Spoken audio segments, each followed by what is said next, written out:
শাড়ি পরে ট্রাফিক নিয়ন্ত্রণ করছি, ভিডিও করার জন্য আসছি, ভাইরাল হওয়ার জন্য। শুন ভাই, আমি আগে থেকেই ভাইরাল, এখানে ভাইরাল হওয়ার জন্য আসি না।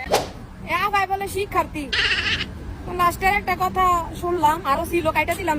কে লেগা ওই যে কইতাছে তোরা খোঁজ নিয়ে দেখ আমি কবে ভাইরাল। আহা গো, যাই হইছে আপনি সাইজ দিচ্ছেন, শাড়ি পিনছেন, সমস্যা নাই, কিন্তু জায়গাটা তো সঠিক না। এটা যদি মেলা হইতো তাইলে মনটা মারাই দিতাম। কেউ আসা না, এটা পাবলিক প্লেস, রোড ঘাট, রাস্তায়। কথা হইলো এরা ট্রাফিক নিয়ন্ত্রণ করতে যায় নাই, এরা গেছে শো অফ করতো। এখন ঘরে কটা শাড়ি আছে, কত বড় টিপ আছে, টিপ না তো ট্রাফিক জ্যাম লাগলে এক একটা গাড়ি ঘুরাই না, এই টিপটার মধ্যে বয় ওই জায়গা বানাইছে মাঠ। এটা টিপ না, টিপ তো শুরু করা আছে। এরা ট্রাফিক নিয়ন্ত্রণ করতে আরে নাই। এক একজনের ড্রেস আপ, সোচ্চা এগুলা দেখাই বাড়াইছে রাস্তা। রিক্সাওয়ালা করে, রিক্সাওয়ালারা তো মনে করেন গরিব, এগুলা 700